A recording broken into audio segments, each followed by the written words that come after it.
Il est 7h50, oui, on a un petit peu d'avance. L'heure de la chronique de Guy Carlier, dont le thème aujourd'hui est, me semble-t-il, Laurie, la fête de la musique. Bon, si vous avez donné le thème, Oui. Patrick, pour pas me sentir inutile, je vais en profiter pour faire un petit point route. Par exemple, du côté de chez Guy Carlier à Argenteuil, eh bien, ça bouchonne, attention, au début de la rue Ambroise Thomas. Alors prenez plutôt le pont de Beson, voilà, pour les bons conseils. Bonjour Guy. Bonjour Guy. Bonjour, Ça, c'était Laurie, hier soir bonjour, pour la fête Patrick. de la musique.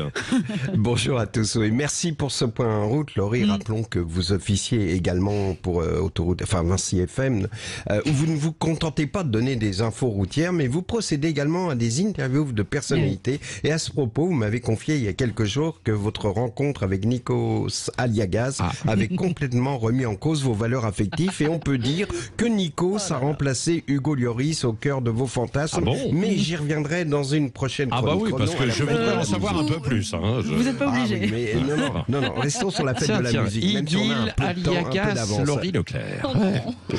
Bon. Oui, et j'aurais pu au sujet de la fête de la musique, faire une chronique ironique, mais franchement, je trouve que ça aurait été un peu trop facile. Tous les mauvais chroniqueurs vont le faire aujourd'hui, vont commencer en disant « Ah, il y a 3 semaines, la fête des voisins, il y a 2 semaines, la fête de l'école, hier, la fête de la musique. » C'est un véritable chemin de croix du vivre ensemble qu'on suit depuis un mois, au cours duquel on a eu droit aux chips, goût, barbecue et aux mousses tièdes de la fête des voisins, à la maîtresse de mon fils qui, à la fête de l'école, force à reprendre en cœur à les crocos, les crocodiles, et à la fête de la musique hier avec ce trio d'ados boutonneux qui se sont installés sur le trottoir en bas de chez vous et qui essaient de jouer sans succès l'intro de Smoke in the Water, Solzido, et qui se plantent toujours, qui font un fa à la place de la 3e note. C'est toujours la même chose, mais c'est trop facile, disais-je, comme thème de chronique, surtout que pour la fête de la musique, on a ressorti, comme chaque année, Jack Lang, 84 ans, aux prunes, chirurgie esthétisée à l'extrême. Il n'y a plus de pièces d'origine. Quand il arrive sur le billard, les gars jouent à Docteur Maboul.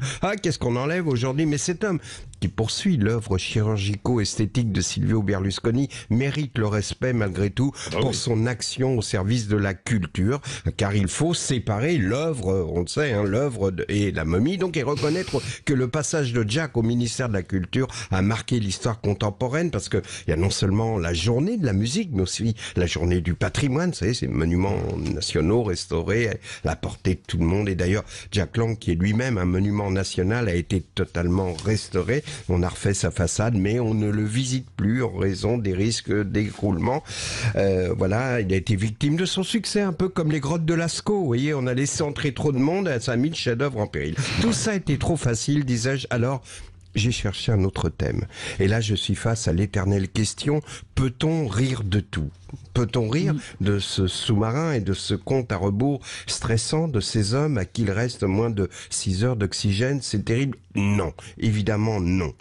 Et puis soudain, un petit diable vient se poser sur mon épaule et me souffle une idée terrible, une idée odieuse. Non, va-t'en, je ne veux pas rire de ça. Mais le démon insiste. Si, vas-y, déconne, tout le monde va se marrer. Mais oui, les cabinets. Tais-toi, démon. Mais non, t'énerve pas, t'as vu les plans du sous-marin? Les cabinets, c'est une petite boîte en plastique. Allez, vas-y, sors-la ta manne sur les chiottes Tupperware. Demande-leur s'ils ont prévu du Fébreze, tout ça. C'est rigolo, non? Non, tais-toi. Sérieusement, on ne peut pas rire de ça.